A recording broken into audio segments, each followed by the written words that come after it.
So, this is an opportunity to continue looking at New Testament perspectives on the topic of divorce that's related to our attitudes of the law and how Jesus interprets the law. So, I'm going to begin with the Gospel of Matthew, specifically starting with chapter 5, and I'll begin reading at verse 17. These few passages are not explicitly on divorce as of yet, but they do set the tone and lead into Matthew's stance.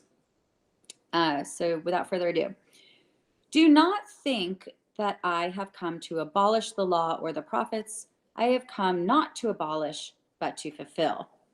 For truly I tell you, until heaven and earth pass away, not one letter, not one stroke of a letter will pass from the law until all is accomplished. So very much Jesus is endorsing the law, wants us to value the law, and does not have an intention in the near future of reversing or undermining the wisdom it communicates. Going into verse 19, therefore, whoever breaks one of the least of these commandments and teaches others to do the same will be called least in the kingdom of heaven, but whoever does them and teaches them will be called great in the kingdom of heaven. For I tell you, unless your righteousness exceeds that of the scribes and Pharisees, you will never enter into the kingdom of heaven. So if we were to compare this language to the Gospel of Mark, for instance, Mark has similar rhetoric, but gives a more graphic illustration or consequence for leading God's people astray. Here it says, if you teach someone to sin or lead someone into sin, what's the consequence? You're the least in the kingdom of heaven. So some of the underlying good news is at least you're still granted entrance into heaven. So this is a soteriological question, a question of salvation. How do you get saved? And we could put this in conversation with baptism. But needless to say, this is still a much nicer consequence for sin than what is communicated in Mark, who says, if you lead someone astray, put a millstone around your neck.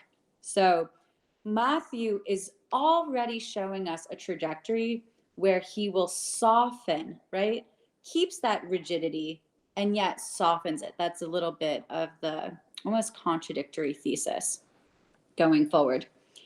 The next few passages, Matthew's going to go through the 10 commandments, right? Go through the law and not only support the law, but up the ante, make it more stringent. So let's jump to the passages where it explicitly talks about anything to do with relations and marriage, etc.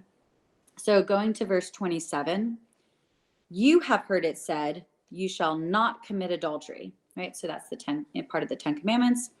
But I say to you that everyone who looks at a woman with lust has already committed adultery with her in his heart. If your right eye causes you to sin, tear it out, throw it away, for it is better for you to lose one of your members than your whole body to be thrown into hell or Gehenna, depending on your translation.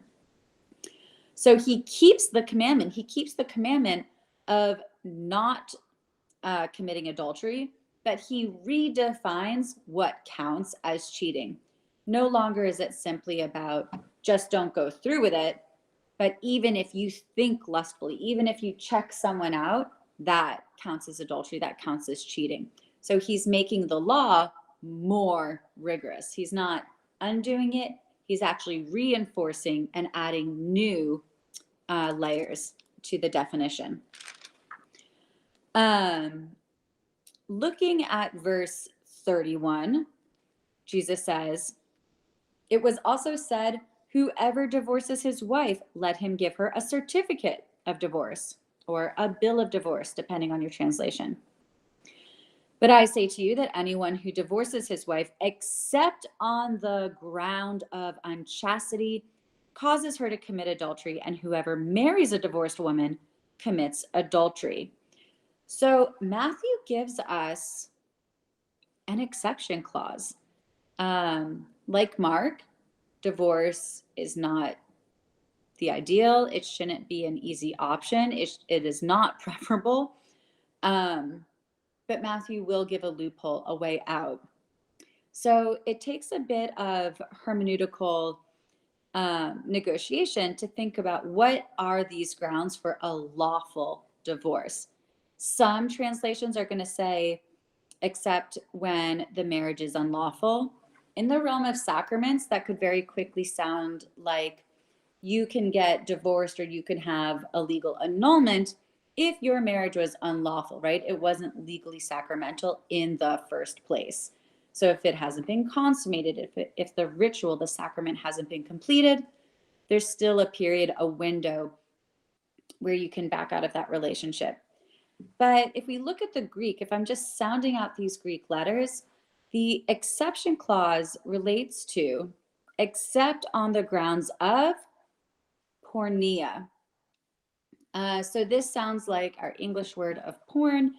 So we are drawing from what the Bible says. So it relates to what it sounds like. So this is why some people might have translations that say, except on the grounds of unfaithfulness, except on the grounds of adultery, except on the grounds of fornication, except on the grounds of sexual immorality or impropriety or illicit or unlawful sexual activities. Anything in this realm of unchastity is what seems to warrant a legal breakup as such. Now, put that in conversation with what Jesus just said about adultery.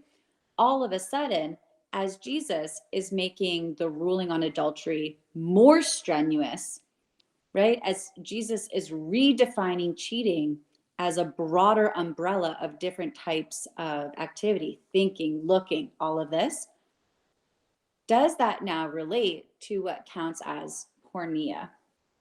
So can you divorce your partner if they're checking someone else out? Does that count as adultery? And if that's adultery, does that now count as a reason to break up? Now, after this type of scenario, we do have attitudes about remarriage. And again, there's still this overall goal or preference to not get remarried. So anything that would lend itself towards giving into lust or desire or those types of appetites is what's to be avoided. I do want to put this in conversation with the Gospel of Luke. So we're going to jump to Luke chapter 16. And before we even get to this passage, we've already seen language, whether it's in Luke chapter 12 or Luke chapter 14, very peculiar passages that have been dubbed the anti-family rulings. In order to be Christ's disciple, you must hate your mother and father. You must hate your wife or hate your children. And we get this famous hate speech. And we saw this Bible passage quoted in the papal encyclical encouraging the Roman Catholic clergy to remain celibate. That celibacy is a very sacred and preferential status for the priesthood. Why? Because Jesus is calling us to abandon the prospect of building that traditional family unit, right? We're challenged to abandon that future for a different type of spiritual future. We also have Luke saying things like, woe to the woman with child, blessed are the barren. So yet again, there's this very peculiar attitude that children are a liability, somehow a hindrance to the ultimate vision that God has for the eschatological community. So Luke, we really see this preference for singleness above all else. So in chapter 16, if we just focus on verse 18, what does it say? Anyone who divorces his wife and marries another commits adultery, and whoever marries a woman divorced from her husband commits adultery. So Luke is really, really focused on the remarriage component. That usually when people divorce, it's because they've lost the spark in one relationship and they want to pursue the spark in another relationship. But what is to be avoided? Giving into that spark, giving into those urges. So when divorce is for the sake of pursuing lust or pursuing or entertaining another interest, that's the reason divorce is frowned upon or rejected from Luke's perspective. So Luke is forbidding divorce plus remarriage, right? He's forbidding the combination of getting divorced for the sake of remarriage or divorced and then remarried, because he wants to dissuade people from giving in to such sins. I could compare this to a modern American, it's not just American, it's pretty much a law around the whole world, that it's illegal to drink and drive, right? You can't drink and drive simultaneously. It's the combination that's problematic, the combination that is dangerous. So within certain legal parameters, someone may drink. Within certain legal parameters, someone may drive, but not together. So that's really how scholars tend to read Luke, through that Greek grammar that focuses on that and, that connection, because they're not reading it as Luke saying you cannot divorce and you cannot remarry. He's just saying you can't divorce and remarry. And then putting that in relationship to those earlier chapters in Luke that seem to encourage separation, that seem to encourage divorce, right? Leave your wife, abandon your family. We could almost summarize Luke as encouraging divorce / separation, but then rejecting divorce plus remarriage. So it's another nuanced angle on the divorce conversation. I do want to look at one more perspective, and that is from the Apostle Paul. And we're going to get most of our language from 1 Corinthians. So 1 Corinthians chapter 7. Verse number 1. Now concerning the matters about which you wrote, it is well for a man not to touch a woman. So this line is not so surprising when we know Paul harbors a distrust of sexuality, of sexual activity. So it's not surprising when we know that Paul advocates and prefers for celibacy for all of Christ followers. But from a modern perspective, it can be kind of surprising that the Bible would critique heterosexual love, right? It's not good for a man to touch a woman. So Paul is presenting this as the ideal. So we constantly see a difference between the ideal and then Paul making concessions due to the fact that humans are going to have these other desires, that humans are going to give in, they're going to be fallible, broken sinners who want to do other things. So Paul works with where people are. So verse number 2, right? This is where we're going to get that however or that but. But because of cases of sexual immorality, each man should have his own wife and each woman her own husband. So why are people getting together? Because of sexual immorality, because they can't contain themselves.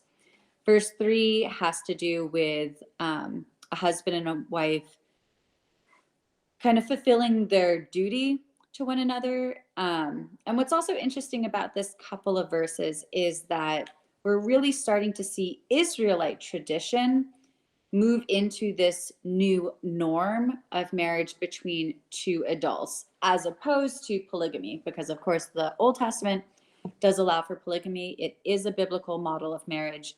But the shift, the trend of what's popular is just the two individuals. Verse number 4, for the wife does not have authority over her own body, but the husband does. Likewise, the husband does not have authority over his own body, but the wife does. This can be jarring, again, from a modern perspective, this idea of what? I don't have authority over my own body. There's a lot of conversation in politics about who has say over body parts. And this can lead to a lot of different interpretations. What is also maybe surprising and some good news perhaps is that this predicament goes both ways. From an ancient world context, we might expect, oh yeah, of course, yet again, the man has authority over the woman. But Paul includes the reverse. The woman also has authority over her husband. So in these little ways, Paul is progressive for his day, even as he conforms to his norms in other sections. This has also been interpreted as a way for Paul to disincentivize marriage in the first place. If singleness is the goal, would this not persuade perhaps a woman to remain single? You want to still have authority over your own body? Don't get married, right? Same thing with the husbands. You want to be under the authority of a woman? Don't get married. And so this is a very serious decision. And at the very least, it should remind us that when choosing a life partner, it's something to be taken seriously, that there needs to be a lot of trust and respect, because you would be putting yourself in this vulnerable situation with another human being. Verse number 5, do not deprive one another, except perhaps by agreement for a set time. So do not deprive one another of your physical needs, is how it kind of fits into this topic, into Paul's letter. And set a time to devote yourselves to prayer, and then come together again, right? Be joined again, so that Satan may not tempt you because of your lack of self-control. So again, we still have this theme of trying to control your body, controlling those urges. And we have this theme of authority over others' bodies. 6, this I say by way of a concession, not a command. So Paul's not going to require this of all followers of Christ. It is the preference, but it's a concession. And we see similar language with Deuteronomy and Moses, who wrote these divorce laws in the first place. Why did God allow for divorce? Not because it was the ideal, but because God is working within human limitation, within the reality that a lot of people call for this. So Paul is not going to command singleness and celibacy, but in verse 7, he definitely says, I wish that all were as I myself am. Paul is single. Paul is celibate. He wants everyone to imitate him, right? Be as he is. This is another interesting point when we think about Jesus's life, and our call, our challenge to imitate Christ as well. We're called to imitate Christ. Christ didn't get married. So why are a lot of us getting married? Shouldn't we imitate Jesus? Oh, yet a lot of us get married anyway. So that takes a creative hermeneutical jump to make that decision of when Jesus means it and then allows for some latitude. And then Paul finishes up, but each has a particular gift from God, one having one kind, another having a different kind. So this gift language, we see the Greek word charisma. So it makes us think about, can we really hold someone else accountable for the fact that they give into temptation if God has not given them the gift of singleness or celibacy? Paul's saying up front, some people are not as tempted as others, and that it might be easier for people to live into this lifestyle. So it's a morality topic. Continuing on with verse 8 and 9, to the unmarried and the widows, I say, this is well for them to remain unmarried as I am. So again, Paul is telling people to remain single. If you are already unmarried, if you are widowed, don't enter into a relationship at this point. But again, we get the but. Let's see, in verse 9. They are not practicing self-control. If they are not practicing self-control, then they should marry. For it is better to marry than to be aflame with passion. So why get married? Get married if you cannot control yourself. Verse 10, to the married, I give this command, not I, but the Lord, that the wife should not separate from her husband, but if she does separate, let her remain unmarried or else be reconciled to her husband, and that the husband should not divorce his wife. So not I, not Paul, this ruling is coming from the Lord. What is Jesus commanding? Do not get separated, right? So that's the ideal. To the rest, I say, and not the Lord. Right? So Paul's saying, I'm going to add this, and this is not a part of Jesus's revelation. If any believer who has a wife who is an unbeliever and she consents to live with him, he should not divorce her. And if any woman has a husband who is an unbeliever and he consents to live with her, she should not divorce him. For the believing husband is made holy through his wife, and made holy through her husband. Otherwise, your children would remain unclean.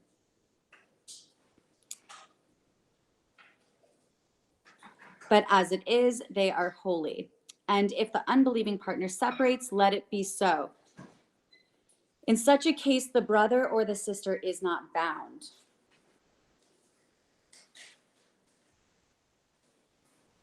But if the unbelieving partner separates, let it be so. In such a case, the brother or sister is not bound.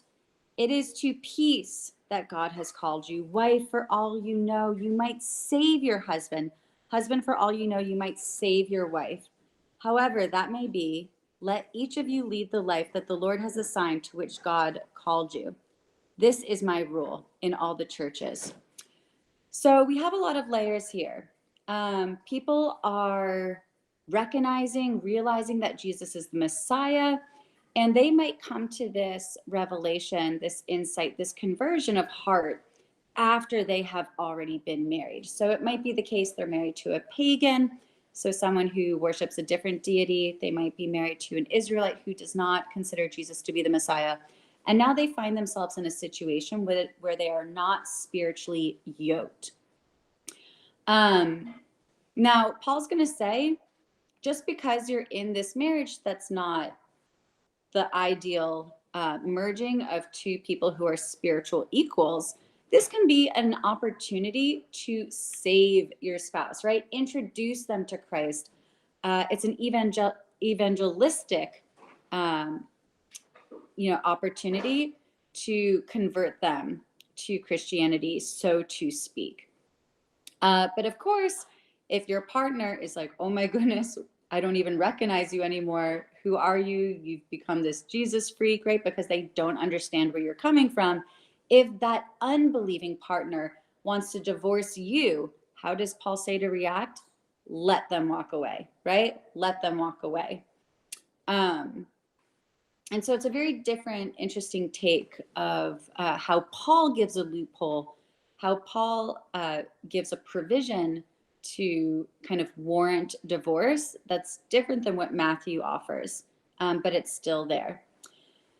Now, it's important to remember that the Roman Catholic Church has availed itself of these loopholes in the past, that the Roman Catholic Church has always allowed for different technicalities, different ways for people to get out of undesirable situations. And the Roman Catholic Church is not alone. Eastern Orthodox, mainline Protestants, even the most conservative evangelical Christian groups have found ways to grant what we could just call a divorce, because biblically, there is no technical differences between separation, divorce, and we don't even see the word annulment in the Bible. If you're not together, you're not together. If you're doing what a divorce accomplishes, you're in effect divorced. So often divorce was even initiated by a consenting of wills. There wasn't as much that formal process, unless it was in a certain sense of issuing a certificate. And so this gives us a bit of humility when we think about, who enforces what laws, because at the end of the day, even for those well-intentioned couples who have no intentions to get divorced, who are very much committed to sticking it out through thick and thin, even for us who are in that mindset, that don't want to think about it as a way out of an undesirable situation, that we want to have hope that there can be better days and work through those low periods in relationships. It's always haunting, it's always lingering in the back of anyone's mind, that what if, that something could snap, that something could radically change, that all of a sudden a situation could become a very dangerous or toxic situation. So the church is going to figure out ways to remove people from unsafe homes and what have you. And even governments, on top of religions, governments have never outlawed divorce outright. There might be hurdles, there might be financial penalties, it might be time-consuming process, but not even the governments who are invested in marriages and these quote-unquote traditional family units will totally make divorce unavailable. So there are some thoughts as to why Jesus in certain places might maintain a very unequivocal no to divorce, a very strict ruling on divorce. And typically it's been interpreted as a way to protect marriage, right? Don't get a divorce protects the relationship. Don't break the relationship. So saying no to divorce feels like it's protecting the marriage or the institution of marriage.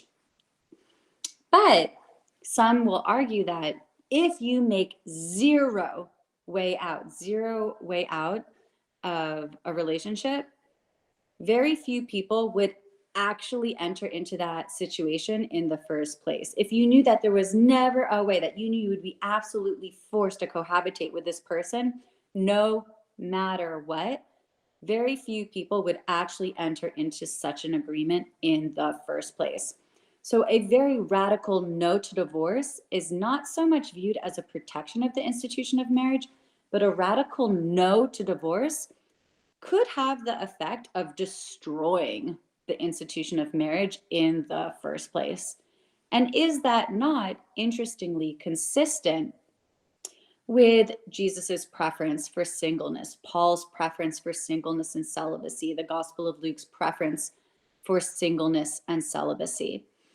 And when we think about the images of heaven and the eschatological community that Jesus is trying to communicate, does marriage exist in heaven? It doesn't. There's other relationships, but not marriage.